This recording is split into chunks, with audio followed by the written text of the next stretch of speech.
Kedves testvérek, a mi segítségünk jöjjön az Úrtól, aki Atya, Fiú, Szentlélek, teljes szent háromság, egy, örök, igaz Isten. Hallgassátok meg, testvéreim, Istennek igéjét először Ézsaiás próféta könyvének 6. részéből, a 8. verstől a 13. versig terjedő szakaszból, majd pedig János evangélium a 12. részének 37. versétől az 50. verséig. Tehát először olvasom Istennek igéjét Ézsaiás könyve 6. részének 8. versétől.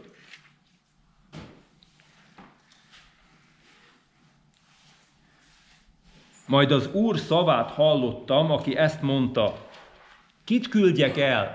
Ki megy el követségünkben? Én ezt mondtam: itt vagyok, engem küldj. Ő válaszolt: menj és mondd meg a népnek, halván halljatok, de ne értsetek, látván lássatok, de ne ismerjetek. Tedd kövérré a nép szívét, tedd süketté a fülét, és kösd be a szemét, hogy szemével ne lásson, fülével ne halljon, szívével ne értsen, és megtérve meg ne gyógyuljon. Megkérdeztem: meddig tart ez, Uram? Ő így felelt: míg el nem pusztulnak, és lakatlanok nem lesznek a városok, a házakban nem lesz ember, a föld pedig pusztává nem válik. Eltávolítja az Úr az embert, és nagyon elhagyott lesz az ország. Ha megmarad belőle 1/10, azt is újból pusztulás éri. De úgy, ahogyan a csernek vagy a tölgynek kivágás után is megmarad a gyökere, ez a gyökér lesz a szent mag.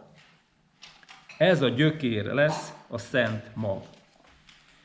És olvasom még Istennek igéjét János evangélium a 12. részéből is, a 37. verstől. Azért érdekes ez, mert itt az evangélista idézi ezt az ézsaiási részt, amit most olvastam. Tehát újra előjön ez, csak most már az új szövetségben.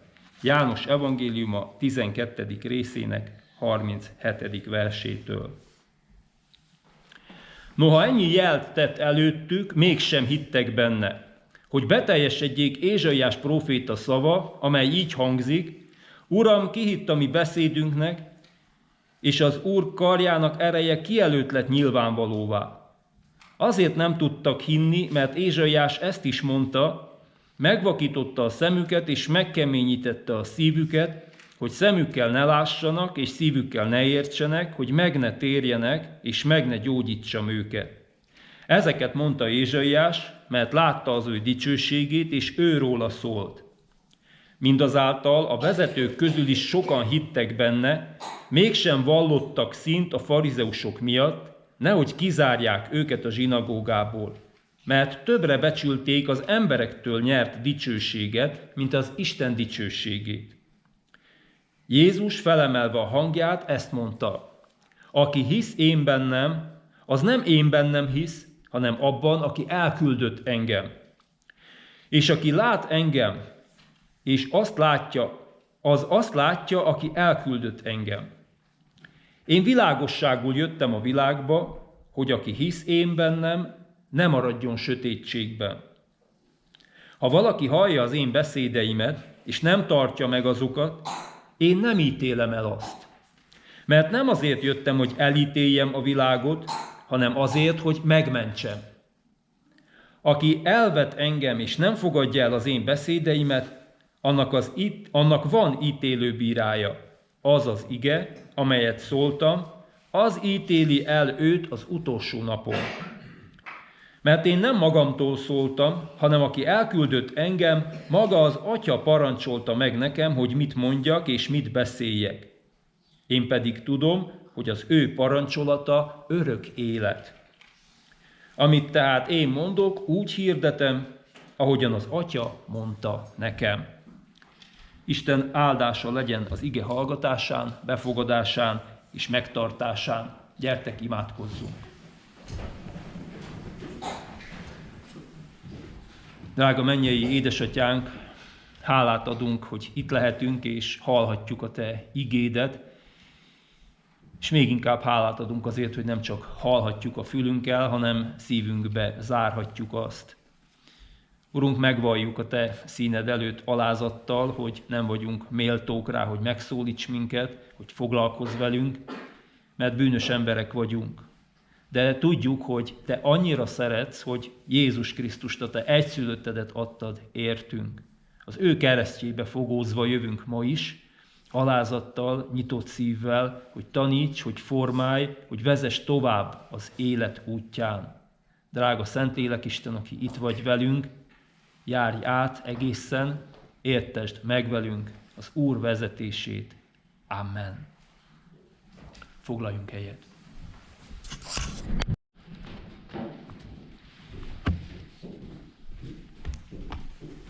Kedves testvérek, Istennek az a szent igéje, amelynek alapján a Szentlélek segítségül hívásával szólni szeretnék hozzátok, meg van írva a már felolvasott ige szakaszokban, tehát Ézsaiás próféta könyvének 6. részében, a 13. vers 2. felében, és János evangélium a 12. részében, az 50. vers első felében a következőképpen. De ahogy a cserfának és a tölgyfának megmarad a tönkje kivágás után, a tönkyük szent mag lesz. Jézus pedig ezt mondja, én pedig tudom, hogy az ő parancsolata örök élet. Ez a mindenható Istennek igéje. Kedves testvérek, egy nagyon érdekes, izgalmas Biblia tanulmányozásra hívlak titeket ma. Böjti időszakban vagyunk, már az elmúlt vasárnap ugye elkezdődött a böjtfői úrvacsorával, készülődünk a húsvétra 6 héten át, és így a böjtöt vizsgálgatjuk, erről gondolkodunk az ige alapján. Ugye nem csak testi jóllakás, vagy testi eltelés létezik. Szoktuk mondani azt, hogy van ez a bizonyos kajakóma, amikor valaki jól beebédel, vagy jól bevacsorázik, és utána úgy érzi, hogy mozdulni se bír, és minden vér az agyából elmegy emészteni, és az ember csak bambán üldögél, vagy legszívesebben szúnyókálna egyet. Hát ilyen állapot nem csak testi mi voltunkban létezik, hanem lelkileg is előfordulhat egy ilyen eltelés, amikor eltelik az ember az élettel. Ugye az elmúlt vasárnap beszéltünk erről, hogy kérkedés az élettel, valami hasonlóról van itt is szó. Van ilyen szívbéli eltelés, hogy sok kacattal, vagy giccsel, vagy szépnek tűnő értéktelenséggel, ilyen tucat érzelmekkel telik meg az ember szíve, annyira, hogy már nem fér oda be más. Ugye ez elsősorban akkor van, hogyha egy Istent nem kereső ember próbál valahogy helyet találni magának a világban, próbál beilleszkedni a társadalomba, egy bizonyos közösségbe, és egyszerűen azt teszi, amit mindenki más tesz. Mert van a közösségeknek egy ilyen sodrása, hogy amit a másik ember tesz, én is azt akarom csinálni, nem akarok nagyon kitűnni, azt akarom, hogy elfogadjanak, hogy szeressenek, és mennyire mély ez a szeretet, azt pontosan nem tudom, de az ember igyekszik valahova beilleszkedni, hogy jól érezze magát, hogy komfortosan érezze magát, mert hát közösségi lények vagyunk, és szükségünk van más emberekre. Csak ugye, hogyha nincsenek egy igazi mélysége, akkor az ember mindenféle olyan dolgokkal tölti meg a szívét, amiről ő maga azt gondolja, hogy jó, meg mások is azt gondolják, hogy az talán úgy jó, és akkor kialakulnak ilyen mindenféle hagyományok, gondolkodásmódok. Sokszor nem is tudja az ember, hogy ez már honnan jön, csak hát ez a szokás, így csinálja mindenki. A világot szerető, imádó, sokszor bálványozó szív kiveti az Isten szavát. Tehát egyszerűen nem fér már be. Tehát amikor a szívünk tele van a világnak a dolgaival, akkor halljuk Istennek a szavát, és úgy olyan furcsa. Hova tegyem ezt? Hova illesztem? Ez ugye annyira más, mint ami bennem van, mint amit én befogadtam, amit én élek. Úgy nem fér bele. Ja, nem véletlenül Jézus ezt mondja, hogy boldogok a lelki szegények, mert övék a mennyek országa. Ugye ezt lehet nagyon rosszul is érteni, hogy jaj, a lelki szegény, hát az valamilyen, milyen ember az, nem szereti a lelki dolgokat, meg a szépségeket, de itt nem erről van szó, hanem pont arról, hogy van hely az Isten szava számára. Tehát aki lélekben szegény, az itt Jézus Krisztus gondolatában nem az isteni értékektől szegény, hanem pont a világnak a kacatjaitól. Ugye amikor azt mondjuk valakiről, hogy szegény, akkor úgy értjük, most nem a lelki vonalon, hanem egyáltalán, azt mondjuk valakire, hogy szegény, azt úgy értjük, hogy nincs sok pénze, nincs sok vagyona, lehet, hogy nincs semmije, nincs telen, nélkülöző ember. Hiányoznak az életéből olyan dolgok, amik egyébként megtöltik az életet. De hát ugye a pénz, meg a vagyon az sokszor valójában nem segít. Tehát sok mindenben segít, igen, könnyebbé teheti az életünket, de akinek igazán sok pénze van, az eljut oda, hogy hát ez már kevés. Hiába sok, de mégis kevés, lelkileg. Tehát nem ad egy igazi mélységet az életemnek, egy célt, egy értelmet. Hát igen, megtehetek sok mindent, már meg is tettem, már meg is untam, most mi jön? Mi jön ezután? Most aki lelki szegény, az nem Isten dolgainak van híjával, hanem ezeknek a világi kacatoknak, ezeknek a mindenféle gondolkodásmódoknak, mindenféle ilyen bálványoknak, amikor ezt is szeretem a világból, meg azt is szeretem, na az az ember, aki Isten után vágyakozik, az meglátja, hogy ez kevés, ez kacat, ez így nem lesz teljes az életem soha. És azért mondja Jézus, hogy boldogok az ilyenek, mert övék a mennyek országa. Mert van hova betörni az Isten üzenetének, és így meg tudja változtatni az ember életét. Nézzük meg most jobban, hogy hogyan szólít meg minket Isten. Tehát ugye, hogyha a szívünk kész, hogyha tudunk olyan értelemben lelkileg böjtölni, hogy kivetjük onnan azokat a dolgokat, amik Isten ellen vannak, akkor hogy tud bejönni, betörni a szívünkbe? És hát itt egy nagyon érdekes dolgot olvasunk a Bibliában, elsőre ez egy kicsit megdöbbentő. Ézsaiás könyvében ott van, aztán idézi János is. Ugye azt mondja, hogy mint hogyha Isten azt akarná, hogy itt az emberek ne halljanak, ne értsenek, ne térjenek meg. Tehát a profétának azt mondja Isten, hogy kösd be a szemüket, hogy ne lássanak, dugd be a fülüket, hogy ne halljanak, hogy meg ne térjenek, hogy nehogy életre jussanak. Hát hogy mondhat ilyet Isten? Igaz? Tehát mi azt gondoljuk, hogy hát Isten mindig tálcán nyújtja a szabadulást, ami számunkra. És alapvetően igen. Tehát tényleg erről van szó, hogy Isten azt akarja, hogy minden ember megmeneküljön, és a kárhozattól megszabaduljon, és örök élete legyen. Itt ebben az eredeti részben, Ézsaiás prófétánál, ez egy olyan helyzetben hangzik el, amikor Isten már nagyon-nagyon hosszú évek óta beszélt a népnek a szívére. És mindig felhívta a figyelmüket, hogy nem jó úton jártok. Tele van a szívetek, tele van az életetek olyan dolgokkal, amik elválasztanak tőlem, amik miatt nem halljátok a hangomat. Vessétek ki ezeket, üresítsétek meg a szíveteket, és fogadjátok be az Isten vezetését. És nem. Éveken, évtizedeken, de mondhatjuk nyugodtan évszázadokon keresztül erről szól az Ószövetség. Erről szól Isten választott népének a története. Vannak fellángolások, vannak megtérések, vannak Istenhez való odafordulások, de alapvetően mindig ott kötünk ki, hogy mindig az kell, ami a környező népeknek. Mindig a bálványok kellenek, mindig az kell, legyünk mi olyanok, mint mások, ne legyünk milyen különcök. Menjünk úgy, hogy a többiek. Nekik jó a Baál Isten, jó lesz nekünk is. És mindig Isten ebből próbálja az ő népét kiszedni. És bizony van az a pillanat, amikor eljön Istennek egy ilyen ítélete. Tehát ugye szó sincs arról, hogy Isten azt akarja, hogy ne térjenek meg. Ők már úgyse térnek meg. Tehát egy nagyon-nagyon hosszú kegyelmi időszak végén van egy ilyen ítélet. És azt mondja Isten, hogy ha eddig nem kellett, és nem figyeltetek, és nem hallgattatok, amikor szóltam 100-szor, és szóltam 1000-szer, és újra, akkor most tessék. Lássátok meg, milyen az, amikor már meg se tudjátok hallani. Van egy nagyon érdekes történet itt a Dániel könyvében is, ezt is elolvasom, hogy elmondom röviden nektek, mert ide vág. Ugyanis mikor Ézsaiás elmondja ezt, hogy szemetekkel ne lássatok, fületekkel ne értsetek, hogy meg ne térjetek, akkor azzal fejezi be, hogy ahogy a cserfának és a tölgyfának is megmarad a tönkje kivágás után, a tönkjük szent mag lesz. Tehát ez egy ítéletes dolog, de nem végleges. Tehát ez nem Istennek valami olyan végleges ítélet, hogy ebből már semmi nem lesz, ti már elvesztetek, elpusztultatok, mert van egy szent mag, akik mégiscsak valahogy az Istenre figyelnek, és szinte halálból is kihajtanak. Újra az Úrhoz fordulnak. Ugye a tölgyfa, cserfa rendelkezik azzal a tulajdonsággal, hogyha kivágják, és csak egy ilyen tönk marad, akkor ki tud hajtani. Tönkről hajt egy hajtást, és abból egy teljesen új fa tud nevelkedni.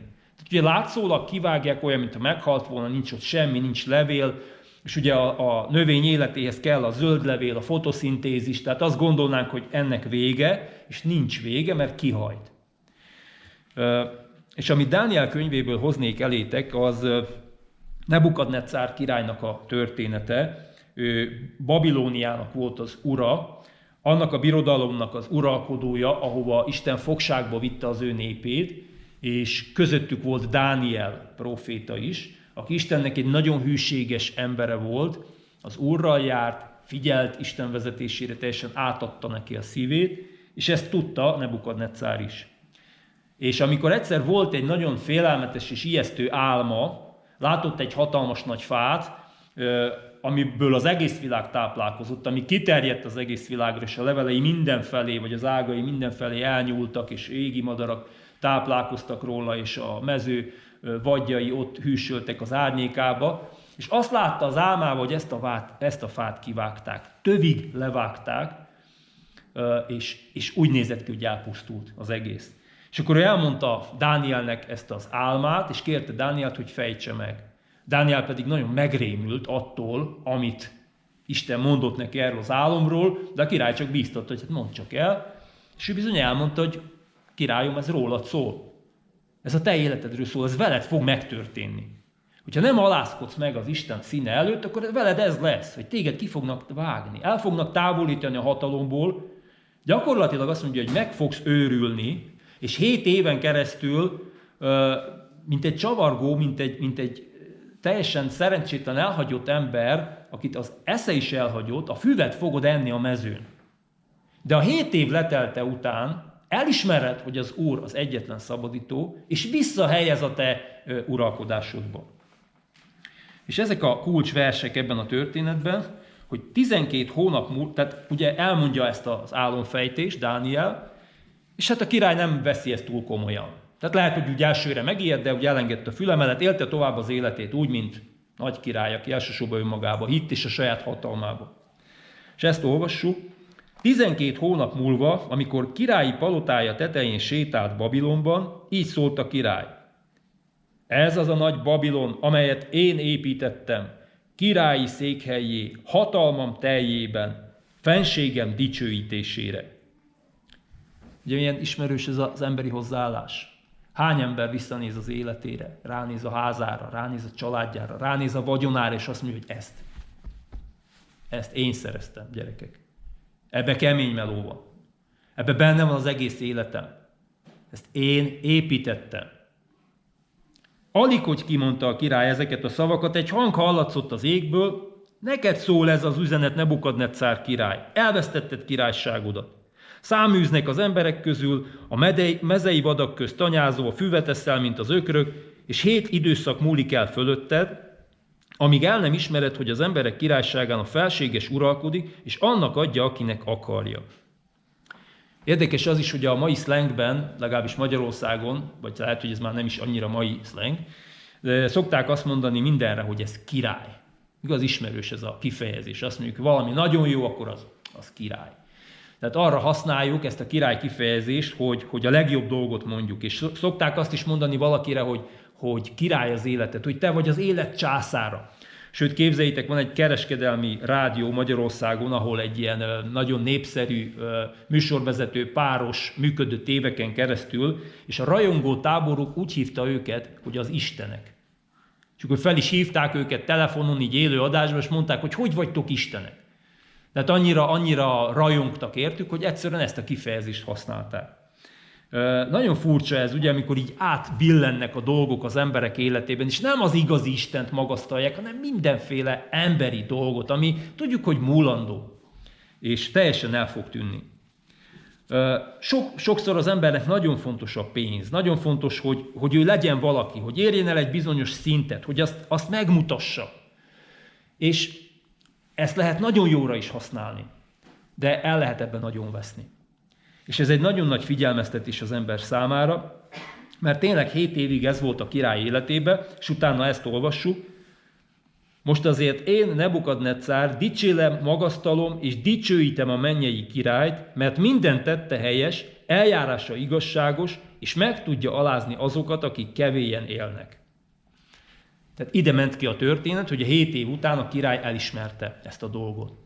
Tehát tulajdonképpen egy ilyen lelki böjtje lett neki, egy ilyen lelki böjtön vitte keresztül az Isten, hogy azt hitte, hogy mindene megvan, és minden az övé, és rá kellett jönnie, hogy semmilyen nincs, és semmi nem az övé, és aztán rádöbbent, hogy mégis megvan mindene az élő Istenben. Tehát, hogy benne van az igazi élete. Egy nagyon fontos csere történt az ő szívében.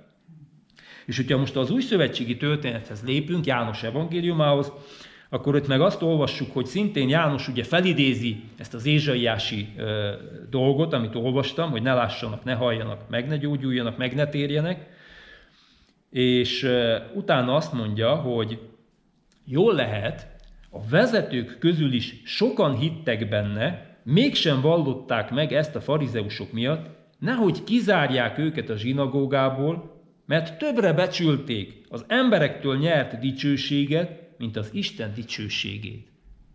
Tehát itt már egy nagyon érdekes kettősség van. Vannak a vezetők között, tehát a farizeusok között, a nagy tanács tagjai között olyanok, akik hisznek Jézusnak, akik elindulnak az ő útján, de nem tudnak eléggé előre haladni ezen az úton, mert még mindig ott tartanak, hogy az embertől nyert dicsőséget többre tartják, mint az Isten dicsőségét. Tehát még teljesen nem fordult meg a szívük, nem szabadultak meg egészen. És akkor Jézus szavai következnek, és ez nagyon-nagyon lényeges. Aki hisz én bennem, az nem én bennem hisz, hanem abban, aki elküldött engem. És aki engem lát, azt látja, aki elküldött engem. Én világosságú jöttem a világba, hogy aki hisz én bennem, ne maradjon sötétségben. És ezt figyeljük meg. Ha valaki hallja az én beszédemet, de nem tartja meg azokat, én nem ítélem el azt, mert nem azért jöttem, hogy elítéljem a világot, hanem azért, hogy megmentsem. Tehát ugye az Ószövetségben Ézsaiásnál azt látjuk, hogy utoléri az embert az ítélet, hogy a kegyelmi idő csak egy bizonyos ideig tart, és aztán jöhet egy ítélet, ami után még mindig van lehetőség Istenhez térni, de azt az ítéletet át kell élni. Itt Jézus azt mondja, hogy ő nem ítéli el a világot. Tehát, hogy mekkora hatalmas szeretet van az Isten fiában. Abban a drága Úr Jézusban, aki eljött, megszületett, végigélte a mi földi életünket, felnőtt, gyermekként, mindent átélte a sátán kísértését, ugye 40 napig böjtölt a pusztában, és utána meghalt értünk a kereszten, odaadta az életét értünk. És ez az Úr Jézus azt mondja, hogy ő nem ítél el bennünket. Milyen csodálatos korban élünk, testvéreim. Hogy nem az ítélet korát éljük most, hanem annak a lehetőségét, hogy elfogadjuk Jézusnak ezt a hatalmas szeretetét. Tehát még csak azt se kell átélnünk, amit Nebukadneccár királynak, hogy egy ilyen elvettetési időszakot. Persze ettől még nem érdemes ezzel játszani. Ettől még nagyon fontos az, hogy ezt a Krisztus mégis szeretetét, ezt mi valahogy megismerjük, valahogy megragadjuk. Ez a minden, ez a legfontosabb dolog az életünkben. Mert azt mondja az Úr Jézus, aki elvet engem és nem fogadja el az én beszédemet, annak van ítélő bírája. Az az ige, amelyet szóltam, az ítéli el őt az utolsó napon. Tehát nem Jézus ítél el, hanem az, hogy ő elénk tárta a szabadulás útját. Tehát akinek ez nem kell, azzal mit lehet kezdeni? Tehát, hogyha Jézus elmondja, itt van, ingyen örök életed van. Ingyen a tied minden, a szabadulás, a bűneitől való megtisztulás, egy csodálatos új élet. Jézus vár. Vár, hogy megértsük, hogy elfogadjuk, hogy fontos legyen a számunkra, hogy a szívünkbe zárjuk. De van ennek egy vége. A halálunkkal ennek mindenképp vége van. Tehát ez a földi idő adatik arra, hogy ezt el tudjuk fogadni. És ugye azzal fejezi be az Úr Jézus, hogy én pedig tudom, hogy az ő parancsolata az örök élet. Tehát ő azt mondja, hogy ő az Atya Istennek a parancsolatait, a szavait, a gondolatait adja át nekünk, és az Isten parancsolata nem más, mint az örök élet. Mennyire egy nagy dolog ez megint, hogyha egy kicsit belegondolunk. Van sokféle vallás a Földön, Nem csak a keresztény vallás, és mindenhol vannak előírt parancsolatok, hogy ezt és ezt kell csinálni. És akkor annak lesz valami jó következménye, ha betartod a parancsolatokat. A kereszténységben mi a helyzet? Az Isten parancsolata az maga az örök élet. Tehát, hogy ő bármilyen rendelkezést, parancsolatot hoz elénk, az mind az örök élet felé mutat. A törvény betöltése, a törvény beteljesedése az maga Jézus Krisztus. Tehát itt valami élő dologról van szó. Itt nem halott parancsolatokról van szó, nem ilyen törvényekről, szabályokról, alapszabályzatokról, amit ha betartunk, akkor ez lesz, meg az lesz, hanem itt magáról, az élő valóságról van szó. Jézus magát akarja nekünk adni, hogy ő általa megszabaduljunk. Az Isten parancsolata az nem csak egyszerűen szó, beszéd, nem duma csupán, hanem élet. Isten szava élet. Az a bizonyos logosz, amivel Isten teremtette a világot. Gondoljunk bele, hogy a szavával teremtett, és ebből lett élet. Jézusról magáról olvassuk ugye a János evangéliumában, hogy az Isten igéje, az Isten szava jött el a világba, testesült meg Jézus Krisztusban. Az ige testé lett. Az Isten szava testé lett.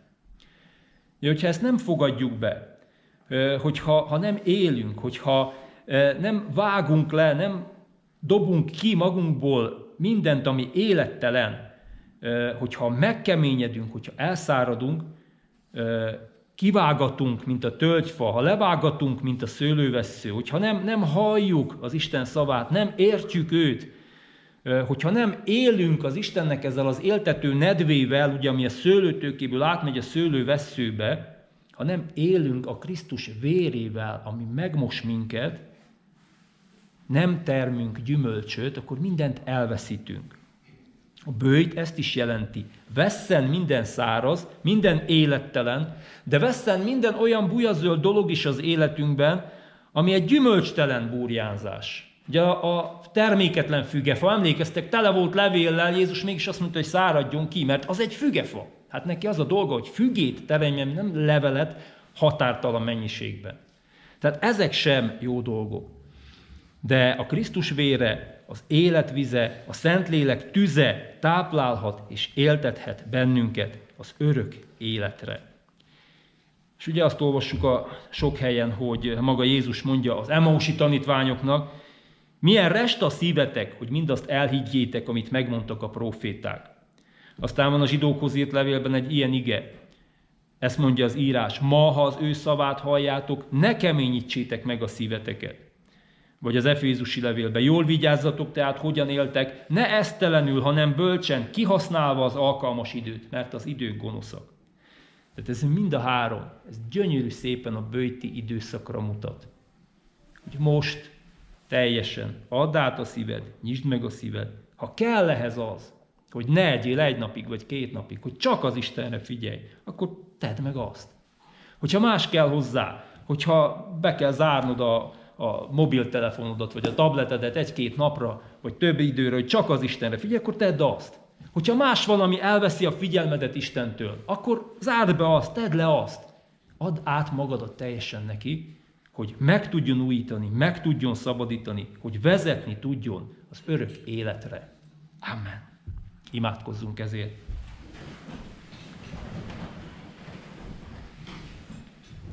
Drága Úr Jézus Krisztusunk, el se tudjuk mondani, milyen jó az, hogy Te ilyen hatalmas szeretettel fordulsz mi hozzánk, hogy Te nem az ítélet szavával jössz, és nem azzal kezded, hogy milyen alávaló bűnösök vagyunk, pedig sorolhatnád nyugodtan, mert igaz lenne minden szavad, hanem Te azzal jössz mi hozzánk, hogy a Te atyádnak a beszédét hozod, ami az életnek a beszéde.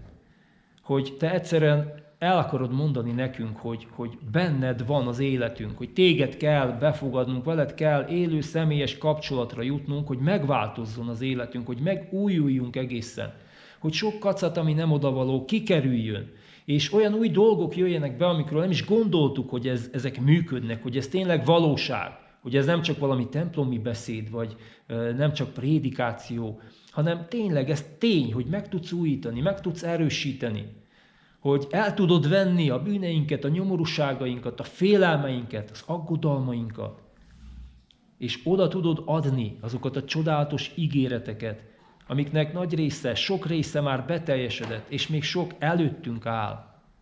De minden be fog teljesedni benned, Úr Jézus, hogy te nekünk új életet és örök életet szereztél. Magasztalunk ezért, drága szabadítónk. Attól, hogy soha ne kerüljünk olyan helyzetben, hogy véget ér a kegyelmi idő, és mi nem döntöttünk, és eltávolodtunk tőled. Nem szeretnénk ezt, Urunk, olyan jó veled, olyan jó benned. És kérünk téged, hogy légy irgalmas a mi szeretteinkhez, a mi barátainkhoz, a mi ismerőseinkhez, a gyülekezeti tagjainkhoz, a népünkhöz, hogy minél több ember, Urunk, ne jusson el a kegyelmi ideje végéig, úgyhogy nem döntött melletted, Úr Jézus, hogy nem ismert meg téged igazán. Könyörgünk így a mi szeretteinkért, a ránk bízottakért, akikért imádkozni tudunk. És kérünk, Úrunk, minden nehéz terhet hordozó testvérünkért a gyülekezetben, akinek békétlenség van az életében, akit bánt az, akinek szeretnie kellene.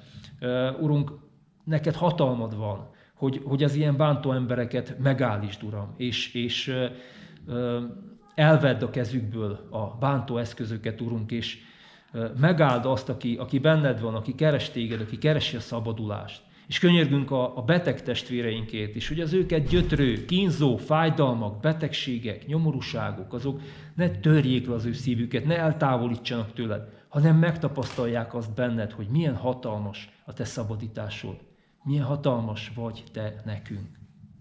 Drága mennyei Atyánk, az Úr Jézus Krisztusért kérünk, hallgass meg, légy velünk, és áld meg, ami te tőled való, áld meg a mi életünket. Amen. Imádkozzuk együtt a Jézustól tanult imát. Mi Atyánk, aki a mennyekben vagy, szenteltessék meg a te neved. Jöjjön el a te országod, legyen meg a te akaratod, amint a mennyben, úgy a földön is. Mindennapi kenyerünket add meg nekünk ma, és bocsásd meg a vétkeinket, miképpen mi is megbocsátunk az ellenünk vétkezőknek. És ne vigy minket kísértésbe, de szabadíts meg a gonosztól, mert tiéd az ország, a hatalom és a dicsőség mind örökké. Amen.